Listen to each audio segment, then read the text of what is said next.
I just want to die. That's what I want to do. I want to die. That's what I want to do. I want to crash out right now and just like this life. I swear to God. YK Osiris' 2013 trip to Jamaica was allegedly financed by Diddy, and to this day YK has never denied the allegations. Now, almost 12 years later, YK Osiris is spilling all the details, and let's just say that Diddy is one of the main reasons why Osiris wants to leave the industry. Dark secrets and darker video recordings are being put on display, and not even 50 Cent could have expected what Diddy did to YK Osiris during their secret trip. Envy, tell him the story. Tell him the story. So we talking about rumors, right? Yeah. And we, when you Google his name, there's a rumor that pops up that he was Diddy's boy toy. Oh shit! Right. Wait, so this is so Charlamagne said it's not true, but I told after he brought up this stuff with you, I said, you know what 50 gonna say when he meets you. Oh no, I don't know that was going on. You know, I can't wait to run into him again. See, what you gonna say to him? Puffy was playing with your booty in Miami. You know it was in Miami. Yo, look, that's what James Cruz used to say all the time. Miami. He's like, Miami. I'm like, what's the matter? What you talking about, Miami? What happened in Miami? Play the audio. Play the audio. Yeah, I'm Mr. 50. Back in 2013, YK Osiris started posting about a trip to Jamaica where he was apparently having the time of his life. His stories showed him drinking in the pool and getting intimate massages, all the while living in a high-end resort coincidentally at the same time Diddy was in Jamaica too, although he wasn't posting anything. Now the shocking part of the situation is just a few weeks prior to what was clearly a very expensive trip, YK was crying on his iGlive and talking about how he was selling everything he had. Yes, man, I sold. Man, I sold my Lamborghini, I sold my Rolls Royce, I sold my Cadillacs. Yes, sirski. Yes, sirski. Ride that thing. Hey, I'm about to beat that charge.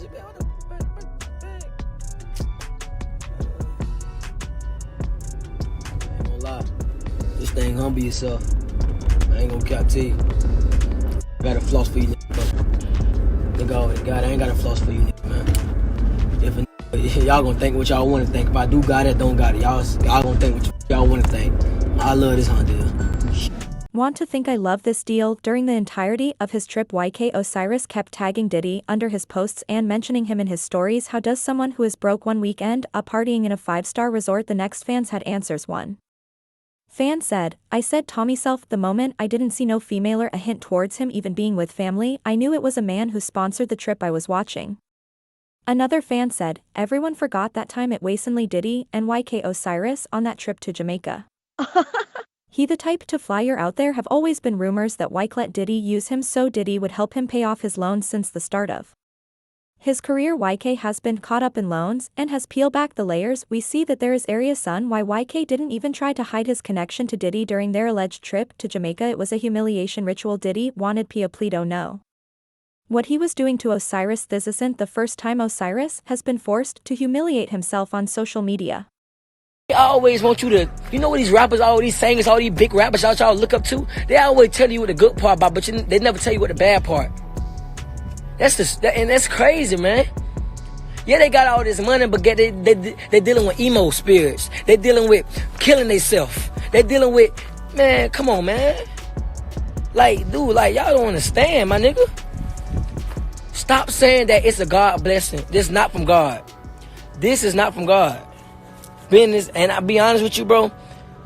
I want to get out this music industry because this is not for me. But I do it because I feed my family. But I don't want to be in this. This is not what God want me to do.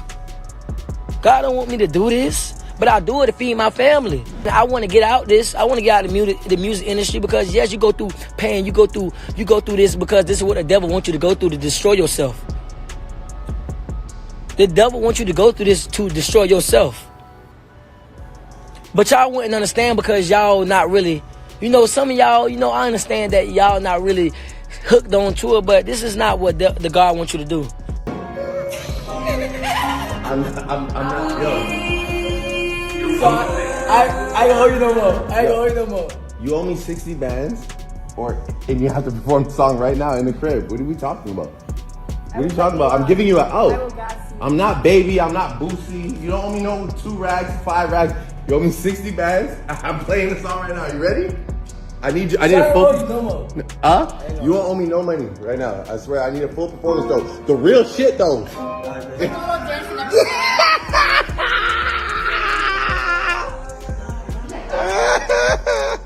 I'm serious. You just gotta be ready. Oh, again.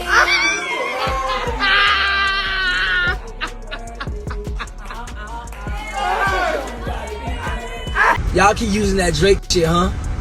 Drake don't fuck with me either. Me and Drake don't talk. Me and the baby don't talk. Nobody in the shit Osiris. Nobody, so don't keep using that with me. Like, you can't keep using that. Like, stop. Like, we don't talk. The baby don't fuck with me no more. Drake don't fuck with me no more. And nobody fucks with Osiris. So why the fuck I keep living?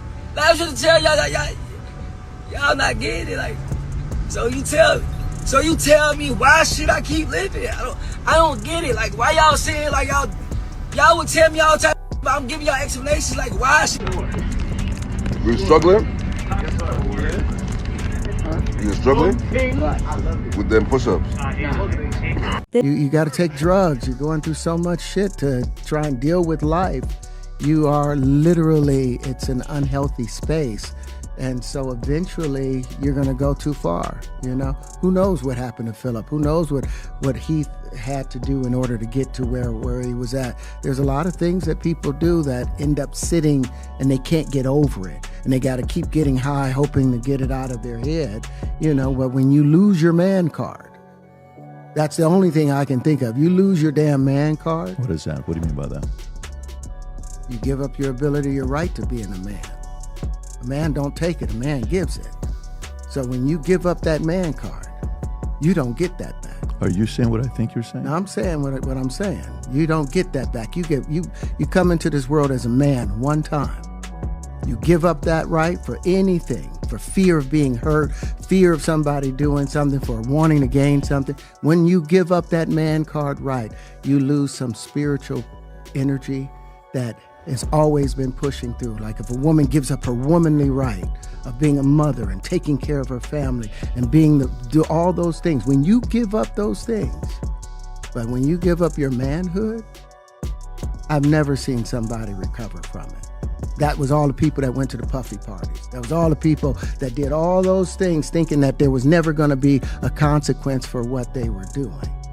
Got punked out and pimped out by some greater desire. You shouldn't have a greater desire than being a man. So I believe that's a big problem with a lot of the actors out there because they get fluid. And next thing you know, once you go fluid, it's gone.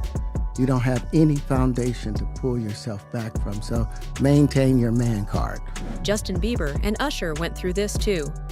Young men are preyed upon. They're groomed and used. And when they can't get rid of the memories of the abuse, they start to abuse drugs and alcohol. This is why so many artists leave the industry. Justin, YK Osiris, and Aaron Carter, all of them distance themselves from the industry because of this exact reason. You see some guys struggling with that. You see Bieber struggling with that. You see some of these guys struggling with that. They can't get it out of their head. They can't get it out of their head. The things that they did, no matter how they did it, whether they were drunk or high or whatever, you gave up your man card. You need therapy.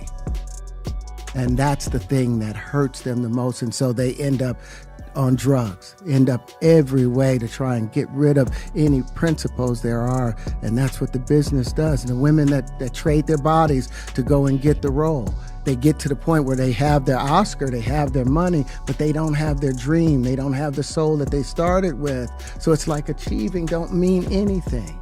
If I get all the Nobel Prizes from doing all of this, but in the process I have to trade out all of my integrity to do it so that they can stay in place, what benefit is that if I lose my integrity? You got to go in as a principal. And what we were brought in here as men. We produce 1,500 sperm per heartbeat for a reason, because the aggression is necessary. You don't trade that in, no matter what. It's the same story every time. Just like YK trying to deny the allegations, Justin is now saying no too. The shame of what they went through and what they were forced to do is eating them up. Justin Bieber, breaking his silence on the ordeal after months of speculation over their one-time relationship. His rep telling ET, although Justin is not among Sean Combs' victims, there are individuals who were genuinely harmed by him. Shifting focus away from this reality detracts from the justice these victims rightfully deserve.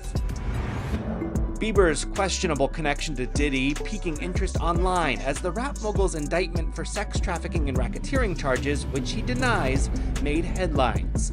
Old clips of the two hanging out while Justin was underage resurfacing. Let's just go get some girls. Let's go hang out some girls. Man after my heart, that's what I'm talking about. We hit him like this, so me and you walking, we hanging out, a little later on the night after the Usher concert. There's also this old Jimmy Kimmel Live segment, adding to fan fears about what might have gone down with Diddy. You got me a Lamborghini. That's nice. I haven't gotten it yet, though. When is that coming, that Lamborghini? We talked about this last time. He had the Lamborghini for a day or two, and he had access to the house, and he knows better than to be talking about the things that he does with Big Brother Puff on national television. Oh, apparently not. Everything ain't for everybody. This all comes as Bieber's followers are worried for him, the singer's erratic social media posts causing concern week after week, the Beliebers asking if what he's seen behind the scenes of the industry. Justin Bieber and Usher went through this. Two young men are preyed upon, they're groomed and used, and when they can't get rid of the memories of the abuse, they start to abuse drugs and alcohol. This is why so many artists leave the industry. Justin, YK Osiris, and Aaron Carter, all of them distance themselves from the industry because of this exact reason. You see, joined Combs' group Diddy Dirty Money after Danity Kane disbanded. While on the stand, she told jurors that she saw Combs hit Ventura with a skillet full of eggs at his Los Angeles home in 2009. Richard testified per NBC News. He came downstairs asking where his phone was, and he threw her to the ground. He attempted to kick her. She fell to the ground and went into the fetal position, literally trying to hide her head. In addition to striking Ventura with the skillet, Richard said Combs put his arm around the singer's neck and took her upstairs before she heard glass breaking. Richard added, "I was scared for her. I was scared to do anything." Richard's testimony in Combs' ongoing trial comes 8 months after she accused the rapper in a lawsuit of subjecting her to years of inhumane working conditions, which included groping, assault, and false imprisonment. The lawsuit, filed in September, obtained by E! News, stated, Mr. Combs frequently held meetings with Ms. Richard wearing only his underwear, despite Ms. Richard's protests and repeated requests for him to put on clothing. In her filing, the 41-year-old also alleged that Combs ordered her to strip down to her underwear, made demeaning remarks about her body, and entered her dressing room unannounced while she was unclothed and touched her without her permission. Lead defense attorney Mark Agnifilo is cross-examining Carrie Morgan. She's the former best friend of Cassie Ventura, who spent a lot of time with the couple when they were together between 2008 and 2018 when she stopped speaking with Cassie. Now, they just got into questions about an alleged 2018 attack where she says Diddy grabbed her by the throat from behind and, in her words, boomeranged a wooden hanger at her head. After the incident, she said she considered filing a lawsuit, but sat down having a conversation with Cassie, and it was her understanding, she testified, that she was going to be paid $30,000, which she accepted, in order to not go to the police, not file a lawsuit, and sign an NDA to not speak about it. Now, Agnifilo wanted to try to establish that the money came from Cassie, but on direct and on cross-examination in answer to that question, Carrie said it was her understanding that that money was going through Cassie, but being paid to her by Diddy. Now, elsewhere in her testimony, she spoke to the jury about violence that she witnessed at the hands of Diddy and going toward Cassie, specifically certain events stuck out in her mind, like an incident in Jamaica where the girls said that they were scared and ended up hiding in a ditch for some time. She was also at Cassie's apartment after the 2016 Intercontinental hallway attack. She said that that police were called. She wasn't exactly sure who called them. She didn't remember that. Cassie testified that it was Morgan who did call police, but that Ventura was completely uncooperative with them, wouldn't answer their questions. But Morgan did say during her testimony on direct and on cross that the police who came to the scene were aware of Ventura's black eyes at the time because they had asked what happened, despite the fact that she would not answer.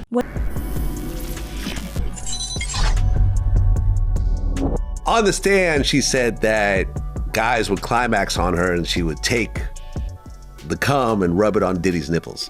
Was this happening in your sessions? Well, so it is an assumption, right? So, obviously with the veil, there was a very deliberate attempt to hide his identity. Yeah. So they never had any interactions or even any outward conversation in my presence. So there was a routine where sometimes we'll be right in the middle of sex and he'll just stand up and walk out of the room. And she would take that cue and she would follow him out. So I did recognize, and I mentioned it in my book, that it became a habit that we're having sex on couches with sheets. We started in towels. I would climax, but she would specifically leave the room without wiping herself, without doing anything to take care of the whatever I left on her. So I assumed that's when he popped up, because once I climbed up, he popped up, he left the room, she popped up, she followed him. So I'm assuming that's when the lathering, whatever went on, happened at that point. Okay, so at what point did he stop wearing a veil? It was shortly after. The way that I ended up finding out who he was and they were, because they're obviously in conjunction with each other, about the fifth time, we were in a hotel called the Essex House. And when I would arrive for the sessions, I would be waiting around a couple of hours. So in this specific time, they put me into an extra room in the hotel suite. And to kill time, I decided to watch TV. And this specific hotel had a welcome message, which was, so when I cut on the TV, it specifically said, Essex House would like to welcome Mr. Sean Combs. Oh. And I was like, whoa, like I was blown away, man. Right. Don Richard, a member of Danny Kane, a music group created by Diddy, has come out and testified in the trial alleging that she too was sexually assaulted by Diddy. Dawn testified that during her time working under Diddy, she and other members of her music group were sexually harassed by Diddy. Diddy regularly asked her to strip down to her underwear in rehearsals, smacked Richard in the butt, and conducted meetings in his underwear, the complaint alleges. Richard. Diddy Day 19, and the drama is reaching a fever pitch here in this downtown Manhattan courtroom as one of Diddy's exes dropped new bombshells. Wiping away tears from her eyes, she testified she begged Diddy to stop the freak-offs, texting, "I'm not a porn star, I'm not an animal." A social media influencer and Diddy's girlfriend from 2021 to 2024, she used the pseudonym Jane on the stand. She alleged Diddy coerced her into days-long sex parties with male escorts. Text messages from 2023 introduced today in court reveal just how badly Jane wanted out. "I don't want to be used and locked in a room to perform and fulfill your fantasies. I'm coming to the realization of what this really is. My heart is really in this, and it's breaking. I don't want to play this role in your life anymore." In one of the more dramatic moments, Jane testified that when Cassie's 2023 lawsuit became public, she fainted. She said when she read 3 pages that echoed her own experience with Diddy, it, quote, felt like a nightmare. Jane's testimony is emotional, but I also say naturally emotional. Sometimes you have witnesses who will testify and get emotional at awkward points in their testimony, but Jane seems very authentic, and that helps her credibility in terms of what she's testifying to. ABC News legal contributor, attorney, and host of Bad Rap, the case against Diddy, Brian Buckmeyer, was in the courtroom. The Sean Combs of last week and the Sean Combs of this week does seem slightly different in his demeanor. He doesn't seem to be actively engaging in, let's say, body language or communication with the jury. It could be because of this witness, or that he knows they're on the verge of cross-examination, potentially starting tomorrow morning, so not as much vigorous head nodding. Show out of Cassie right here, guys. And there's more news about Diddy's freak-offs. Sean Deering, a male escort mentioned in court, is speaking with People about his time with Cassie at those sex parties. Sean said he was hired more than a dozen times, starting in late 2014 or early 2015, and the tone changed. I just would say overall, the tone was a little darker towards the last time I'd seen them. It was more of a doing this to please him type of spirit overall. I can tell when the energy was different.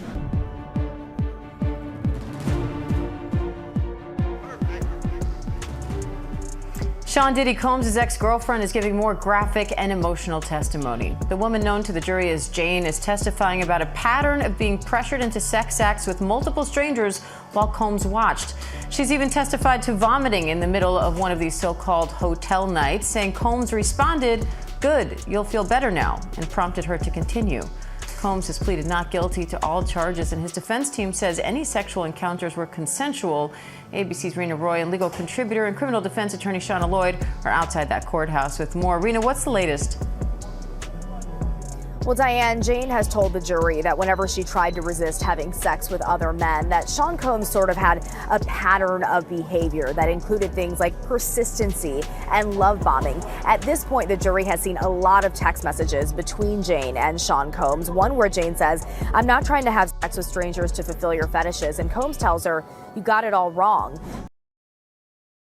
Richards' testimony in Combs' ongoing trial comes 8 months after she accused the rapper in a lawsuit of subjecting her to years of inhumane working conditions, which included groping assault and false imprisonment. The lawsuit filed in September obtained by her permission leave. Korm, please report to the front. But y'all know I reported the other day that Christina Korm was named as a co-conspirator in the Diddy trial. Y'all know me. I like to try to drop court doc evidence when I am talking about something, and I was finally able to find a piece of the transcript where they named Christina Korm as a co-conspirator. So let me show you. I'm absolutely shocked that a lot of the mainstream media are not covering this, because this is the first co-conspirator that has been confirmed by the federal government. Like, where y'all at? Government was actually playing this very funny. They were playing no games when they name dropped Christina Korm as a co-conspirator. They were arguing with Diddy's team about a text message that they wanted to show to the jury that Cassie Ventura sent to Christina Korm, talking about Brianna Bongolan being hung over the balcony. They were listing all of the reasons why they thought that this text message should be used as evidence to be shown to the jury. One of their many reasonings was because they thought that it was a state of mind evidence. They said it was important here to think that Miss Ventura is expressing fear of Mr. Combs to Christina Korm, who is an agent and a co-conspirator of Mr. Combs. It's not confirmed in court that Christina Korm will for sure testify against Diddy, but we can assume by the amount of evidence that they have on Christina Korm, including confiscating her cell phone that has evidence on it, that she's probably gonna flip. She will be given some type of deal if she does flip. That way she's not risking doing life in prison if Diddy goes down for RICO. Because if one goes down, the whole enterprise that you're connected to goes down unless you start speaking up. Today, the jurors in his trial heard from a former security supervisor at that hotel. His name is Eddie Garcia, and he testified that not long after the attack happened, Diddy's chief of staff, Christina Korm, called him to ask for the footage. He said that he told her no on the phone, and again when she showed up in the lobby, said he told her no again. But that night, Garcia testified, Christina Korm called him again, and this time she handed the phone to Diddy. Garcia told the jury in Combs' federal trial that Puff said if that video ever got out, it would ruin his career. He testified that Diddy promised to, quote, take care of him if he could only find a way to get that video. And so, Eddie Garcia, who was promised immunity to tell the truth in court, reached out to his boss, who agreed to sell the video for $50,000. And the following day, Garcia brought a USB drive with that video to a meeting he said included Diddy, that chief of staff, Christina Korm, and one of Diddy's bodyguards. But before handing over that little USB stick, Garcia said he told Diddy he was worried. He was concerned he might be implicated in a crime if Cassie Ventura ever called the police and complained. At which point, according to Garcia, Diddy had a plan. FaceTimed Cassie and ordered her to, quote, tell him you wanted this too, Cassie. A freshly beaten up Cassie was there on the FaceTime wearing a hoodie and complied with Diddy's demand, Eddie testified. He then said he signed a contract swearing that no other copy of the video existed and swearing him to silence with $1 million penalty if he ever spoke of what he saw or of what he did, i.e. the payoff. In return, Garcia says he was handed a bag containing $100,000, double the amount that Garcia's boss had asked for. For the Sean Combs trial, his defense attorneys asked the judge to declare a mistrial in a late-night filing alleging prosecutorial misconduct. Chief Investigative Correspondent Aaron Katursky at the courthouse. Good morning, Aaron. Good morning to you, George. Federal prosecutors, according to the defense, knowingly introduced false testimony that Sean Combs dangled a woman from a 17th floor balcony. It was Brianna Bongolan, a friend of Cassie Ventura, who told the jury that he lifted me up, then put me on top of the rail before throwing her onto furniture. The jury saw photos of a large bruise and her bandaged back. Combs denied it happened, and the defense argued hotel receipts show he was in New York at the time. The judge, though, is unlikely to grant the mistrial, and a fifth week of testimony is going to begin here this morning with Combs' ex-girlfriend, known by the pseudonym Jane, back on the witness stand. She's already tearfully told the jury grueling details of degrading sex with male prostitutes and how she feared if she stopped, Combs would stop paying her rent. Combs denies it all, says all the sex was consensual, and guys... From YK Osiris to Justin Bieber, from Terrence Howard to Jane, too many voices are finally rising to the surface, revealing the industry's darkest corners. What happened in Jamaica was never just avocation, it was a warning sign, a glimpse into a system that preys on the vulnerable, humiliates them publicly, and then disposes of them once they break. The truth is starting to come out, and Diddy's empire may be crumbling brick by brick. So the question is, how many more stories like YK Osiris's are out there, and when will the music industry stop turning a blind eye? Stay tuned, stay questioning, like, comment, and subscribe if you want more real stories the mainstream won't tell.